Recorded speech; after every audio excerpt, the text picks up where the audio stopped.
Hello everyone, welcome back to my channel. In this video, we'll talk about the eligibility criteria of SMLE and all the documents required for it. So let's start our today's video. तो सबसे पहले बात करते हैं कि who is eligible for this exam.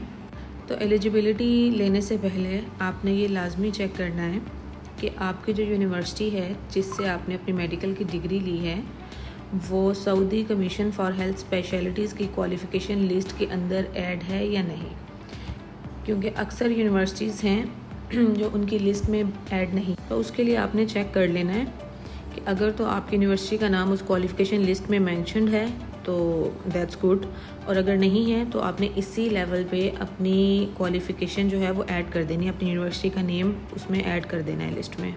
New qualification add करने के जो चार्जेस हैं वो अराउंड अबाउट 300 to 400 रियाल्स हैं, इतनी आपकी फ़ी लगेगी और आपकी यूनिवर्सिटी का नेम SCFHS की क्वालिफ़िकेशन लिस्ट के अंदर ऐड हो जाएगा।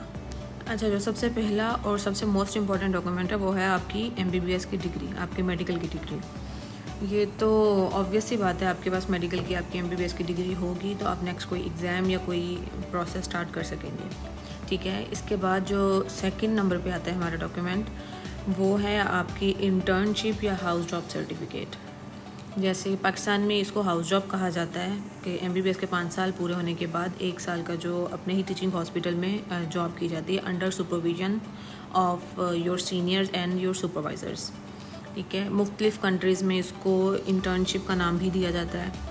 और इससे नेक्स्ट जो है वो थर्ड नंबर पे आ जाता है आपकी MBBS की ट्रांसक्रिप्ट। और अगर अभी आपने अपनी यूनिवर्सिटी से अपनी ट्रांसक्रिप्ट नहीं ली तो उसकी जगह आप अपनी DMCs या जो मार्कशीट्स हैं 5 साल की वो भी यूज़ कर सकते हैं, जिस पे सारे आपके सब्जेक्ट वाइज मार्क्स मेंशन्ड हैं।